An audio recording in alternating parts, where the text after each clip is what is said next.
من الشيطان الرجيم بسم الله الرحمن الرحيم أقم الصلاة لدلوك الشمس إلى غسق الليل وقرآن الفجر إن قرآن الفجر كان مشهودا ومن الليل فتهجد به نافلة لك عسى أن يبعثك ربك مقاما محمودا وقل رب أدخلني مدخل صدق وأخرجني مخرج صدق واجعل لي من لدنك سلطانا نصيرا وقل جاء الحق وزهق الباطل إن الباطل كان زهوقا وننزل من القرآن ما هو شفاء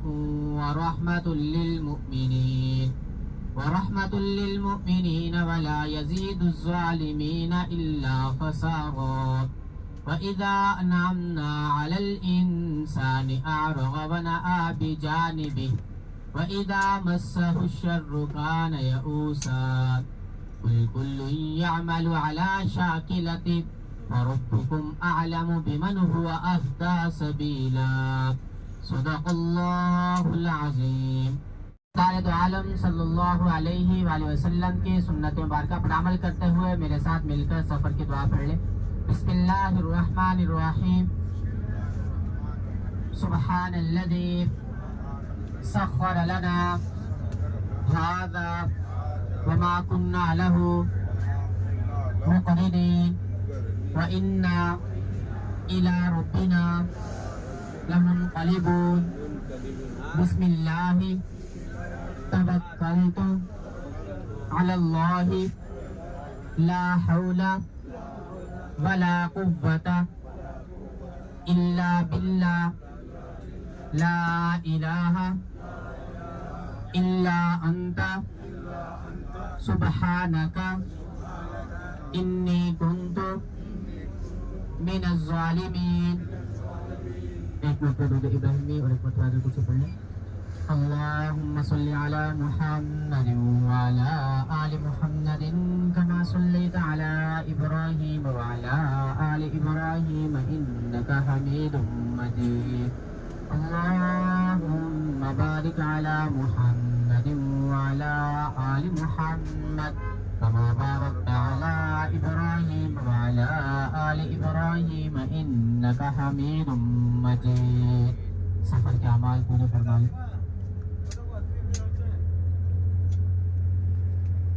الصلاة والسلام على سيد الرسل وخاتم الأنبياء أما بعد فأعوذ بالله من الشيطان الرجيم بسم الله الرحمن الرحيم.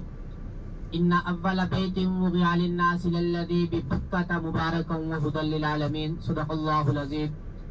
اللہ اور اس کے رسول کے عظیم مہمانوں، سب سے پہلے آپ کو عمرے کی مبارک ہو اور اللہ پاک آپ کی حاضری کو قبول فرمائے. اور باقی جتنے بھی حجاج اکرام یہاں پر تشریف لے کر آئے ہوئے ہیں اللہ پاک تمام کی حاضری کو قبول فرمائے. تو دیکھو یہاں پر آنے کا مقصد کیا ہے؟ یہاں پر آنے کا مقصد اللہ ہم سے راضی ہو جائے، ہم گناہوں سے صاف ہو جائیں، ہمیں دین اور دنیا کی بھلائیاں نصیب ہو جائے. یہی مقصد ہے الحمدللہ سب کا. تو محترم اکرام، یہ جو ہمارا آج کا طائف کا سفر ہے، یہی سفر نہیں بلکہ گھر سے لے کر یہاں تک اور یہاں سے واپسی گھر تک، کہ جتنا بھی ہم یہ سفر طے کریں گے یہ بہت مبارک سفر اور بہت اعالی سفر ہے. کیونکہ اس کی جو نسبت ہم گھر سے لے کے نکلے ہیں، اس کی نسبت شہر مدینہ، شہر مکہ اور بیت اللہ شریف کے ساتھ ہے. جب نسبت مبارک تو پھر سفر بھی مبارک ہو جاتا ہے. مثال کے طور پر جیسے ہم گھر سے دکان کی طرف جاتے ہیں تو ہمیں کچھ نہیں ملتا، اور اسی طرح ہم جیسے گھر سے مسجد کی طرف جاتے ہیں تو ہمیں ایک قدم پر ایک نیکی ملتی ہے، ایک خطا معاف ہوتی ہے اور ایک درجہ بلند ہوتا ہے. دیکھو نسبت بدل گئی تو نظام بھی بدل گیا. یہ تو گھر سے ہم بہت مبارک نسبت لے کے نکلے ہیں، بہت اعالی نسبت لے کے نکلے ہیں. اس سے بڑھ کر بھی کوئی ہمارا مبارک سفر ہوگا، اس سے بڑھ کر بھی کوئی ہماری مبارک نسبت ہوگی. تو دیکھو اس سفر کی دیکھنی ہے تو ہم مکہ مکرمہ کے اندر کچھ وقت، چند لمحات، چند گھڑیاں یہاں پر ہم گزار رہے ہیں. تو ہمیں معلوم بھی تو ہونا چاہیے یہ جگہ کون سی ہے، یہ بستی کون سی ہے، یہ شہر کون سا ہے. اکرام، یہ مکہ مکرمہ وہ شہر ہے جس شہر کی عظمت کی قسمیں اللہ پاک نے قرآن پاک میں کھائی ہے. آخر اس پارے میں فرمایا لا اقسم بہذا البلد، یعنی کہ اس شہر کی عظمت کی قسمیں قرآن پاک میں کھائی گئی ہے. اور جتنا بڑا یہ شہر ہے اتنے بڑے یہاں کے آداب بھی ہیں. یہاں پر آپ لڑائی جھگڑا نہیں کر سکتے، یہاں پر آپ شکار نہیں کر سکتے، یہاں پر آپ گھاس نہیں کاٹ سکتے، یہاں پر آپ گلی پڑی چیز جو کسی قابل استعمال میں ہو یا نہ ہو وہ بھی نہیں اٹھا سکتے. اور اسی طرح اگر آپ نے حج کا یا عمرے کا احرام باندھ لیا ہو، اب آپ حدود حرم سے باہر بھی کیوں نہیں ہو، آپ پر یہ پابندی آ جاتی ہے. جیسے آپ اپنے جسم کے بال اور ناخن بھی نہیں کاٹ سکتے، خوشبو بھی لگا سکتے، سلا وہ کپڑا بھی نہیں پہن سکتے. دیکھو یہاں پر احرام باندھا ہو چاہے نہ باندھا ہو، یہاں پر کچھ آداب ہے، تو ان آداب کو مد نظر رکھتے ہوئے، ان آداب کو اپنے سامنے رکھتے ہوئے یہاں پر جو مختصر وقت ہے اس وقت کو گزارنا ہے. تو محترم اکرام، یہ مکہ مکرمہ وہ شہر ہے جس شہر کی پرواز بھی بہت بلند، یہاں کا جو ہمارا ایک عمل وہ 1,00,000 کے برابر، یہاں کی جو ہماری ایک نماز وہ 1,00,000 کے برابر. گویا کہ گھر کے اندر یہاں پر ہم ایک نماز ادا کریں کتنا 1,00,000 مرتبہ کا ثواب دیا جائے گا، گھر کے اندر وہی ایک نماز کا ثواب 1 مرتبہ کا دیا جائے گا. تو گویا کہ اللہ پاک آنے کی توفیق بخش و سعادت بخشتے ہیں. تو ہم وہ لوگ ہی دنیا میں سے چنے ہوئے لوگ ہیں، لاکھوں نہیں بلکہ کروڑوں انسانوں میں سے اللہ پاک نے ہمیں چنا ہے. ایسا ہی ہے آپ اپنے دائیں بائیں ارد گرد شہر کے اندر، محلے کے اندر یا بستی کے اندر نظر دوڑائیں تو کتنے لوگ ہیں وہ ترس رہے ہیں کاش ہمارا بھی ایک سفر ہو جائے شہر مدینہ شہر مکہ کی طرف. تو کوئی سوچے میں پیسے مال و دولت بینک پہلے کی وجہ سے یہاں پر پہنچا نہیں، یہ خاص اللہ پاک کا کرم ہوا ہے تو ہم شہر مدینہ شہر مکہ کے اندر کچھ ایام کچھ گھڑیاں ہمیں گزارنے کو میسر ہو رہی ہے. تو ہم اللہ پاک کا اس نعمت پر جتنا بھی شکر ادا کیا جائے وہ کم. جوانی یہاں پر گزری، وہ ہے کہ آپ نے 53 سالہ زندگی اس مکہ مکرمہ کے اندر گزاری. تو گھر کے اندر ہم نے واقعات سنے، احادیث سنی. آج ہم شہر مدینہ شہر مکہ کے اندر موجود ہیں تو ان چیزوں پر غور و فکر کریں کہ آپ نے یہاں پر کیسے وقت گزارا، صحابہ اکرام رضوان اللہ تعالی علیہم اجمعین نے یہاں پر کیسے وقت گزارا. اتنی تکلیفیں اس مکہ مکرمہ کے اندر برداشت کرنی پڑی. آپ کے راستے میں کانٹے بچھائے جاتے، گڑھے کھودے جاتے. دیکھو جب آپ نماز پڑھ تو آپ اونٹ کی اوجھی ڈال دی جاتی. آج ہم کتنا سکون سے جاتے ہیں، اطمینان سے جاتے ہیں، نماز ادا کرتے ہیں، پھر بھی ہمارا جانا مشکل ہو جاتا ہے. کیوں؟ ایمان کی کمزوری. اور اسی طرح یہاں پر صحابہ اکرام رضوان اللہ تعالی علیہم اجمعین یہاں پر کیسے وقت گزارا. حضرت بلال رضی اللہ عنہ اس مکہ مکرمہ کے اندر پٹی ریت پلٹایا جاتا تھا. حضرت بلال کون تھے؟ حضرت بلال رضی اللہ عنہ وہ تھے جو چل زمین پر رہے تھے اور قدموں کی آہٹ جنت میں سنائی دیتی تھی. وہ حضرت بلال، رنگ کالا، ہونٹ بڑے بڑے، اللہ پاک نے نوازا. کب نوازا؟ قربانیاں دی. کتنی قربانیاں دی؟ تھوڑی بہت ہی معمولی سی قربانیاں دی ہوگی. کتنی؟ دیکھو جب آپ 1000 سال کی عمر میں اس مکہ مکرمہ کے اندر زندہ ٹکڑے کر دیے گئے اور حضرت حباب رضی اللہ عنہ کو یہاں پر گرم انگارہ بلٹایا جاتا تھا. تو یہ مکہ مکرمہ سختیوں کا شہر تھا اور قربانیوں کا شہر ہے. آج ہم یہاں پر بڑی بلڈنگیں نظر آ رہی ہیں، جدید سہولیات یہاں پر ہمیں مل رہی ہیں. تو صحابہ اکرام رضوان اللہ تعالی اجمعین نے انہی بلڈنگوں کے اندر وقت گزارا. تو آج جب دیکھو صحابہ اکرام رضوان اللہ تعالی اجمعین کے واقعات ہمارے سامنے ہوں گے تو ہمارا وقت یہاں پر مزید قیمتی بن جائے گا. غفلت بھی نہیں گزرے گا، گپ شپ بھی نہیں گزر جائے گا، ہوٹل میں بیٹھے نہیں گزر جائے گا.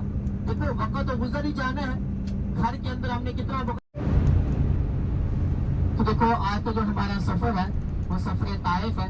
سفر طائف وہ سفر جس کے بارے میں آپ سے پوچھا گیا یا رسول اللہ آپ کو سب سے زیادہ تکلیف کس سفر میں؟ تو آپ نے کیا فرمایا؟ مجھے سب سے زیادہ جو تکلیف پہنچی ہے وہ طائف کے سفر میں پہنچی ہے. دیکھو آپ کے سفروں میں سے سب سے زیادہ جو تکلیف دہ سفر ہے وہ طائف پر ہے. تو اب آپ نے یہ سفر کیسے طے فرمایا؟ تو آج ہم بھی ایک سفر طے کر رہے ہیں. آپ نے یہ سفر پیدل طے فرمایا، پہاڑوں کی بلندی پر جانا، پھر نیچے اترنا، پھر پہاڑوں کی بلندی، مشقتوں کا سفر، تکلیف دہ سفر. گویا کہ آج ہم بھی ایک سفر طے کر رہے ہیں، اے سی گاڑی کے اندر بیٹھے ہیں، سکون دہ سفر ہے. دیکھو سہولیات مل گئی ہیں، ان کا بھرپور طریقے سے فائدہ اٹھایا جائے. لیکن اس سفر کی نسبت کو تو لازمی ذہن میں رکھیں کہ یہ سفر آپ نے کیسے طے فرمایا. پہاڑوں کی بلندی کا سفر، مشقتوں کا سفر، تکلیف دہ سفر.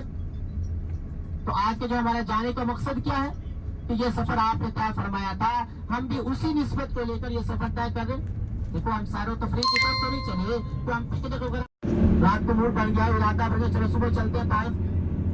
تو جانے کا مقصد دیکھو جب آدمی کسی شہر میں محلے میں یا بستی میں جاتا ہے سب چیزیں وہاں پر دیکھ لیتا ہے, ہمیں جو اجر ملے گا وہ ہماری نیت پر ملے گا. انما الاعمال بالنیات, اعمال کا دار و مدار نیت پر ہوتا ہے. نیت ہماری درست ہونی چاہیے. ہم چیزیں وہاں پر دیکھ لیں گے, ٹھنڈا علاقہ ہے, خوبصورت علاقہ ہے, پہاڑی والا علاقہ ہے, یہ سب چیزیں ہمیں دیکھنے کو مل جائیں گی, لیکن ہمیں وہاں پر جو اجر ملے گا وہ ہماری نیت پر ملے گا. ہماری نیت یہ ہونی چاہیے کہ یہ سفر آپ نے 14 صدیاں پہلے طے فرمایا تھا, آج ہم مکہ مکرمہ کے اندر موجود ہے تو آج ہمیں بھی طائف جانے کا موقع مل رہا ہے. تو اب طائف کی سفر کی ضرورت کیوں پیش آئی؟ سب آرام کر رہے ہیں, یہ بات سن رہے سب کو سمجھ آ رہی ہے بات کی جی؟ چلیں تو اب طائف کے سفر کی ضرورت کیوں پیش آئی؟ آپ نے طائف کا سفر کیوں طے فرمایا؟ آپ نے نبوت کا اعلان فرمایا 40 سال کی عمر میں, 10 سال مکہ مکرمہ کے اندر آواز لگائی, اے لوگوں کلمہ پڑھ لو مسلمان ہو جاؤ کامیاب ہو جاؤ گے. 10 سال مکہ مکرمہ کے اندر آواز لگانے پر پڑی, کیونکہ وہاں کے جو لوگ تھے وہ مالدار لوگ رہتے تھے, امراء لوگ رہتے تھے, اور طائف کے سرداروں نے وہاں پر بڑی بڑی کوٹھیاں بنا رکھی. تو آپ نے کیا فرمایا تھا, اگر یہ لوگ اسلام کو قبول کر لیں گے, دین کی بات کو مان لیں گے, تو عرب کے باقی لوگ بھی ان کو دیکھ کر اسلام کو قبول کر لیں گے, دین کا بول بالا ہو جائے گا. تو اسی وجہ سے نبوت کے 10ویں سال آپ نے اپنے غلام حضرت زید بن حارثہ رضی اللہ کو اپنے ساتھ لے کر طائف کا سفر طے فرمایا. وہاں پر ایک بہت بڑا قبیلہ آباد تھا بنو ثقیف کا, تو اس کے 3 سردار تھے. تو سب سے پہلے جو آپ نے دعوت دی وہ سرداروں کو دی, لیکن انہوں نے بد اخلاقی کا مظاہرہ کیا, گستاخیاں کی, طرح طرح کی باتیں کرنے لگے. تو جب آپ نے بستیوں کی طرف رخ کیا تو اوباش لڑکوں کو ابھارا گیا. جب آپ نے بستیوں کی طرف رخ کیا, اے لوگوں کلمہ پڑھ لو مسلمان ہو جاؤ کامیاب ہو جاؤ گے, تو ان لوگوں کو یہ بات ناگوار گزری. تو پھر انہوں نے اوباش لڑکوں کو ابھارا, شلیل لڑکوں کو ابھارا, جو آپ کے پیچھے لگا دیے گئے, جو آوازیں کس رہے ہیں, گالیاں بکی جا رہی ہے, نعوذ باللہ برا بھلا آپ کو کہا جا رہا ہے. اسی طائف کے اندر مجنون تک کہا گیا آپ کو. دیکھو ہم سب سنجیدہ لوگ ہیں, محلے میں یا بستی میں جائیں, ہمارے پیچھے کوئی آواز کسے یا کوئی گالی بکے تو پھر ہمارا رویہ, ہمارا اخلاق, ہمارا مزاج کیسا ہوتا ہے؟ آپ تو 2 جہانوں کے سردار جو اس جہان والوں کے لیے رحمت للعالمین بنا کر بھیجے گئے. آپ نے بھی دنیا والوں کی باتیں سنی ہیں, گالیاں تک سنی ہیں, آپ کو مجنون تک کہا گیا. جب آپ نے آگے سفر طے فرمایا, اب دیکھو یہیں پر بس نہیں کیا گیا, اوباش لڑکوں کو, شلیل لڑکوں کو اتنا ابھارا تو پتھر اٹھانے پر مجبور ہو گئے. انہوں نے پتھر اٹھا کر آپ پر پتھر برسانا شروع کر دیے. اتنے پتھر آپ پر برسائے گئے کہ پورا جسم مبارک لہو لہان ہو گیا, زخموں سے چور چور ہو گیا. وہ اتنا خون بہا کہ آپ کے جوتے مبارک بھی لوگ سے تر ہو گئے, جہاں تک کہ آپ ایک پہاڑ کے ساتھ تشریف فرما ہوئے, لیکن ظالم پہاڑ کے اوپر چلے گئے. اب وہ اوپر سے پتھر پھینک رہے ہیں تو آپ ان پتھروں کی طرف اشارہ فرما رہے ہیں, اگر اللہ پاک کی طرف سے آتے ہو تو آ جاؤ, اگر ان ظالموں کی طرف سے آتے ہو تو وہیں پر رک جاؤ. جب ان پتھروں کی طرف اشارہ فرمایا گیا تو پتھر وہیں پر رک گئے. آج وہ پتھر وہاں پر موجود ہے جن کی ہم آج زیارت کریں گے. اس کے بعد آگے سفر طے فرمایا گیا, یہاں تک یہ پیدل سفر طے فرماتے ہوئے آپ ایک انگوروں کے باغ میں تشریف لے کر جاتے ہیں.